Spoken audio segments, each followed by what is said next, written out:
Hey guys, I want to welcome you to the weekly Wednesday for the Financial Freedom newsletter, where every week, every Wednesday, we delve into something inspirational, motivational, something excerpt taken from the Financial Freedom weekly newsletter.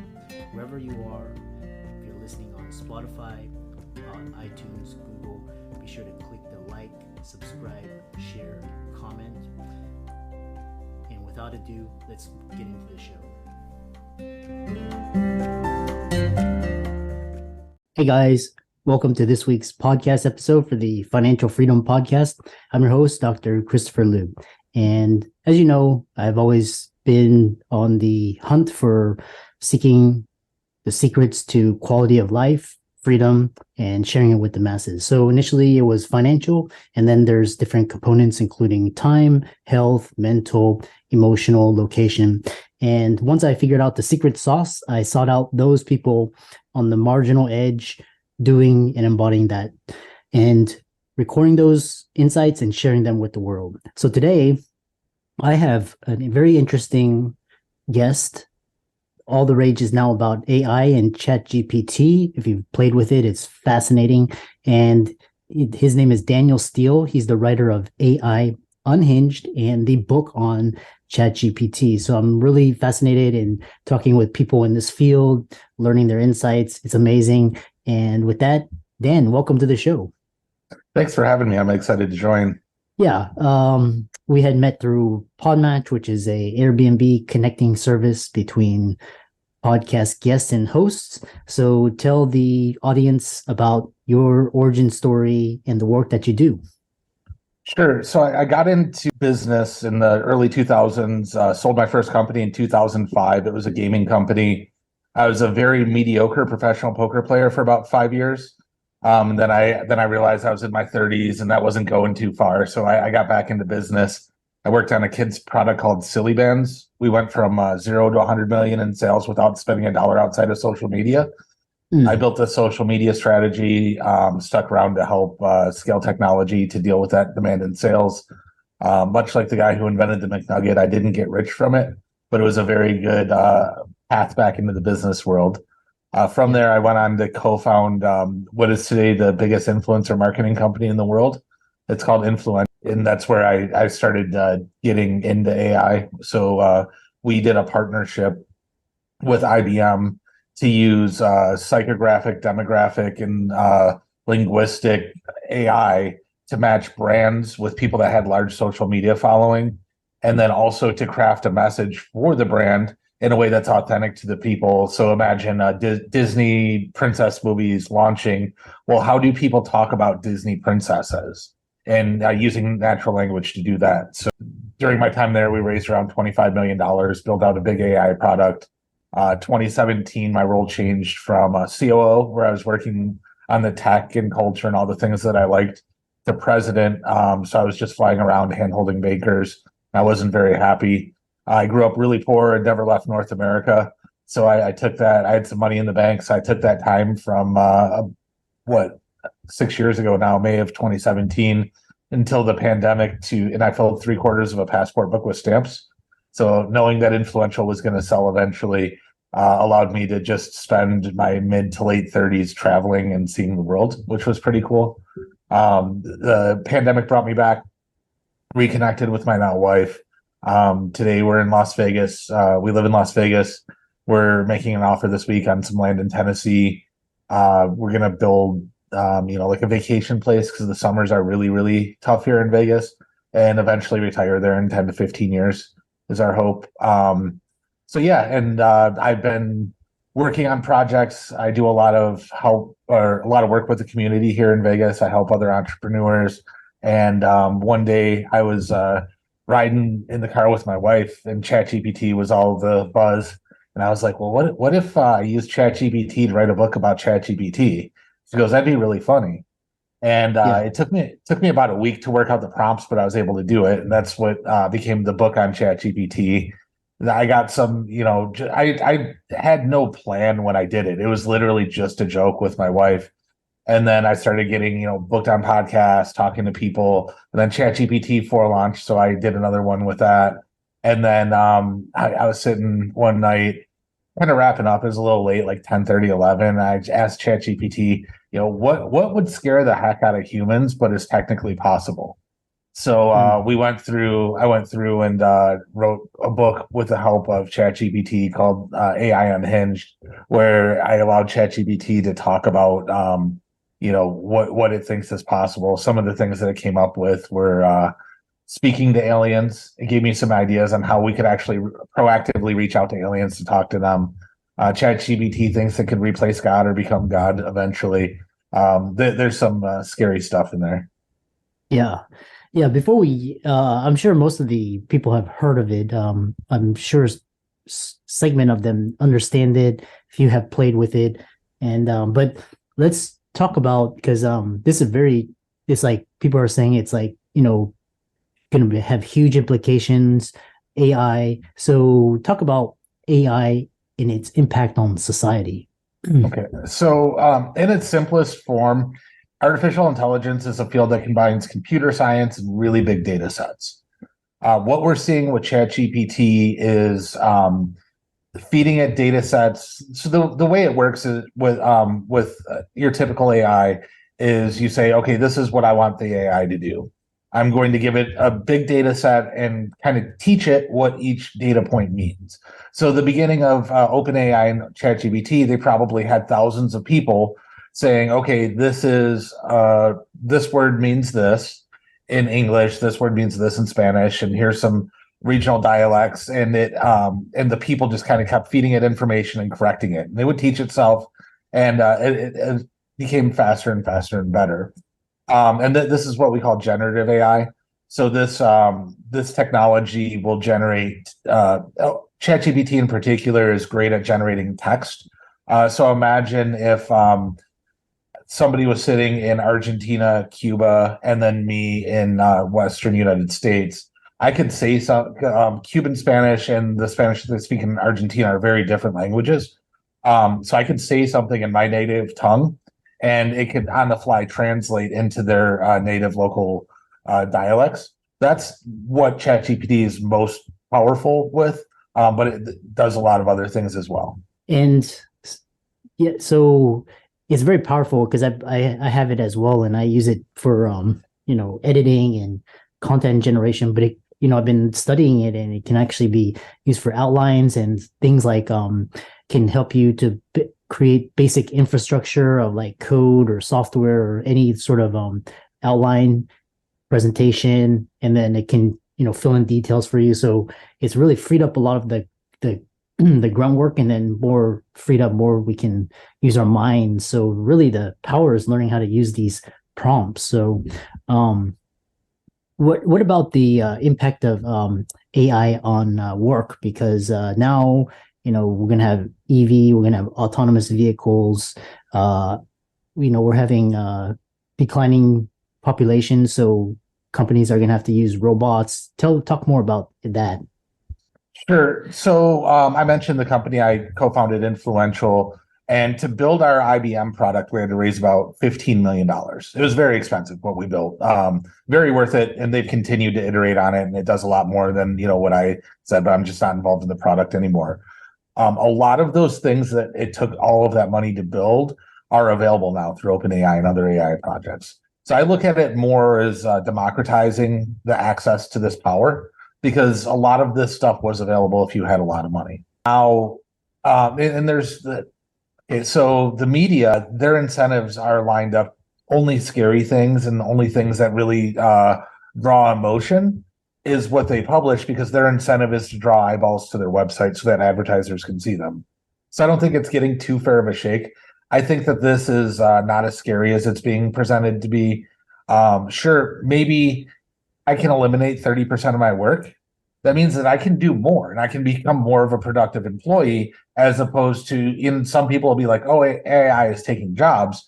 AI is taking the jobs of the people who didn't want to change and people who didn't want to continue and push past it. I think that we can become more efficient, and it also allows the everyday person to have these tools that big companies do. For instance, a friend went to work for a law firm, and he was able to use ChatGPT, Dolly, and another tool, and he was able to get this law firm to rank for these national search terms, which are $1,000 a click keywords, and he was able to get them in top 5. Just one person that doesn't have MBA, that just learned how to apply ChatGPT and that to search engine optimization. So now as a business owner, you can go learn the fundamentals of search engine optimization, and you can learn that these are how the keywords are done. And right now, to my understanding, the most effective type of content is an article with video infographic. Well, there's AIs to create all those things now. So an individual with something to share with the world or a product to share with the world can now compete with these massive agencies. And I think that it'll give people who want it an opportunity to advance much faster than if ththese tools weren't there. Yeah. It's almost like when the Industrial Revolution came in, it's like the farmers that didn't want to use the tractors or use the technology. When the internet came, people didn't want to use .com, and they wanted to stick to their regular jobs. And now it's like, and then they say that AI is almost kind of like an equalizer, because if you know how to use it, you're going to be that much better, that much further ahead. It's almost like being born rich. And what technology trends do you think are going to have the most short-term and long-term impact? Short-term, I think that language, so opening up the world even more. When I grew up without an internet, and getting on AOL chat rooms, I was able to talk. I fell in love with a girl in Florida when I was like 17 or something like that, But I was able to connect with somebody, and we were able to send pictures and get to know each other. And like I would have never met that person. Now imagine where language is no longer a barrier.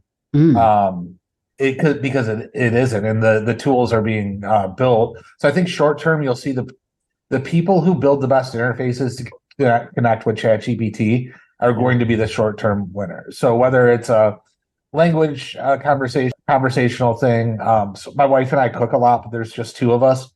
We use ChatGPT for recipes. So, hey, change this recipe to 2 people. Things like that. Those will be your short-term, like app store type winners. And then long-term, I could see it going as far as I get home after a long week on Friday, put my feet up, and I want to watch a movie set in the 1930s starring Leonardo DiCaprio in the style of Quentin Tarantino. And within 10 minutes, it could pull all those resources and make the film that I wanted. Same thing with video games. My wife has a little brother that's only 11, and he's able to design video games now. But he had to learn. We had to get him, a good computer, teach him Python. Or I didn't teach him, but we got him a course online to learn Python. Soon it'll be just inputs, and this is all democratized. You don't have to go to Ivy League school and get an MBA. You don't have to. All of this is available. You just have to figure it out, and people put this information out there so anybody has access to these tools. Yeah. Fascinating, because basically technology is basically what you described as democratizing. And I actually had that same epiphany the other day, because on Netflix or YouTube, they have now the subtitles, and also on search, and all the messages you get in different languages, it can just auto translate it for you. So, which is fascinating and really interesting with quantum computing and like 5G. All of these new technologies going to really rapidly increase the rate of innovation and change. So I tell people, if we are thinking now as chaotic, 5, 10, 15 years is going to be even more chaotic. So, get ready. The one thing is that we talk about is the future of influencer marketing in the era of Web3, AI, blockchain. How is that going to change? I talk a lot about this with friends. I'm still connected to quite a few people in the influencer space. I think that community is going to become even more important. I know this isn't a direct answer to your question, but there was a teacher who was worried that all his kids were using ChatGPT to answer questions and that they weren't actually learning. So he actually had to start doing these interactive classes where he had to have the students speak their answers to make sure they were learning. That might seem like that's a step back, but I think it's a step back in the right direction where we're forcing human interaction and human engagement. And I think that the ability to create content, you know, you can make a movie now for under $100,000 with just tools that we have now, when that would have been unheard of a long time ago. Maybe in a couple of years, it'll be even less. So a great example of that is motion capture suits. So there's these suits that you can buy that turn your body into a green screen, and it captures all your movement. And they're anywhere from $10,000 to $100,000. Well, Sony just put out these rings that you put on each wrist and each ankle, and it measures it. For like this, maybe not a full action movie, but for a conversation like this, it can get all my mannerisms and everything. And those are only $400 now instead of 10,000. Along with computing power and everything that's coming, I think that we'll see people be able to get super creative, and the playing field's a lot more level because it's a lot less expensive. That's yeah, it's amazing. So what you're talking about is just, the future.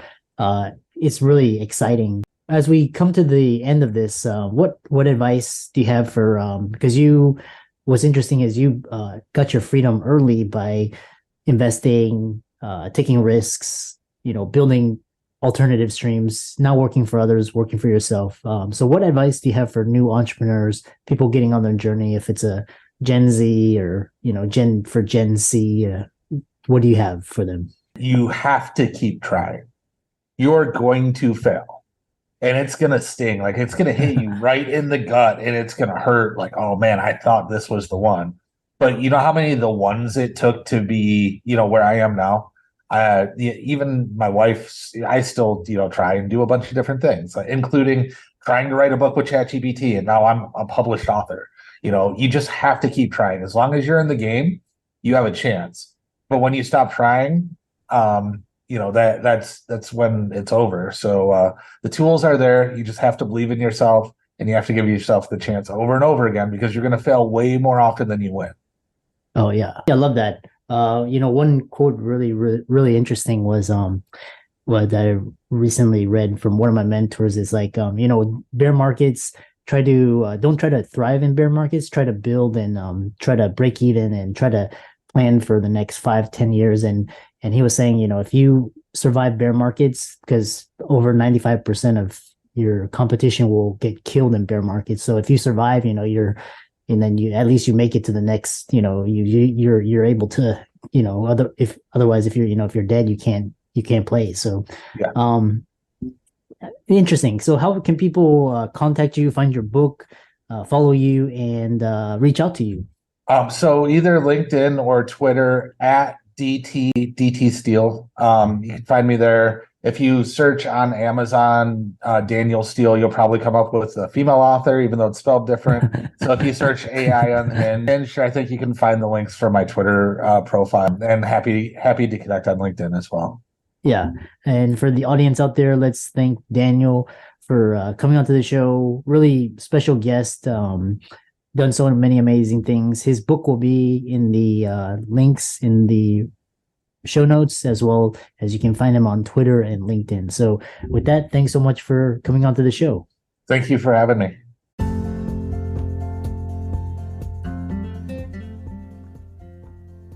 I hope you really enjoyed that wonderful, inspirational, motivational piece.